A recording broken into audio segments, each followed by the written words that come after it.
Well, what a great, great song. I sense the presence of the Lord here. I'm so delighted that Chad Hennings is back with us today. He has a powerful ministry to men. But let me tell you about him. And if your man's not in the room, listen to this and tell him to come watch, or record this for your husband or for your son or your father or your brother. Chad Hennings won the state championship in wrestling in Iowa. Now, Iowa is probably the most rabid state in America for wrestling. So if you win the state championship, that's a big deal.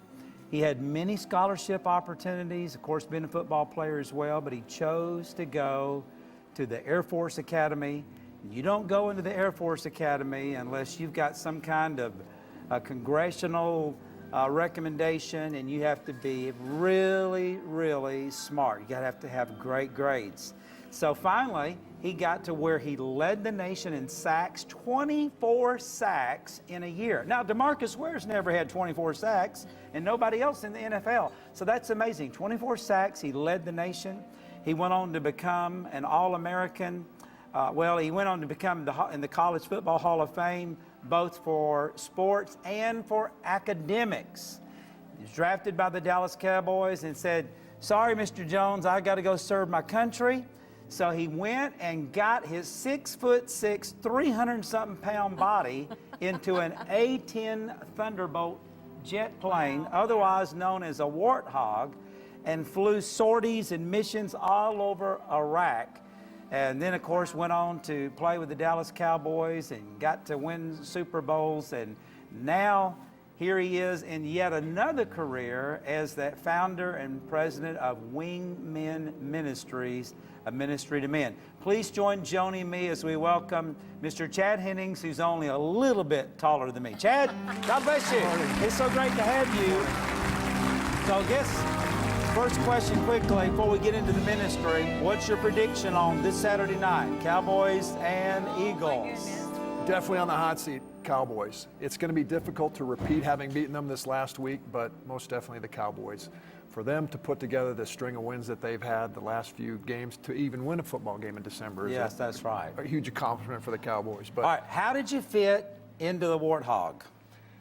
The Air Force issued me a stick of butter, greased up my hind end, and slid me down in there. No, I had to receive waivers for my height and weight to be able to fly. I was too tall and too heavy. And why did you want to fly? Want to fly because I was in the Air Force. That's what the mission of the Air Force is. That was my goal out of the Air Force Academy, was to contribute, to serve my country, and to fly jets.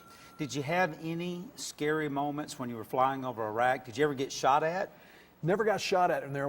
My mission was primarily to help the Kurdish people in the northern part of Iraq towards the end of the first Gulf War in '91 to support Operation Provide Comfort. And I guess my scariest moment was my initial deployment over there, flying a jet from England over the Mediterranean Sea to Incirlik, Turkey, where we were based out of. I ended up losing an engine and had to divert into Suda Bay, Crete, on the island of Crete. So that was probably the hairiest moment that I had, but other than that, God protected me. Hey, that is neat because that's one of the places that Daystar has been on, is in that military base in Incirlik, Turkey. I totally forgot about that. I hadn't heard that name in forever. So, were you a believer when you played for the Air Force Academy? Yes, sir, I was.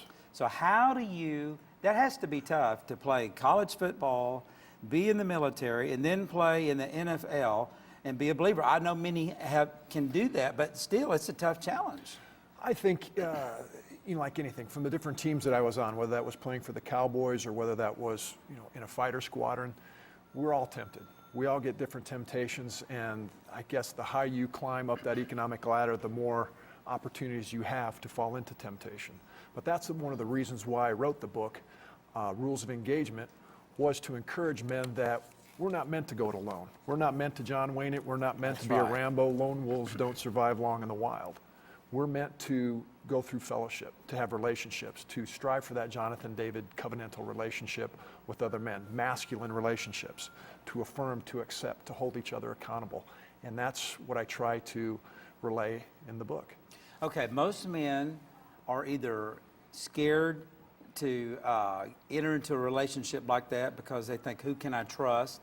And then men usually have a difficulty in being vulnerable. Women, it's easy for them to be, or at least easier than for men to be vulnerable. So how do men trust to have a relationship like that with another man, and then how can they be vulnerable? One of the things I think the myths that our society does promote is that to be vulnerable, to be transparent is a sign of weakness. And that's where it's a huge, huge hurdle for a lot of men to have to overcome.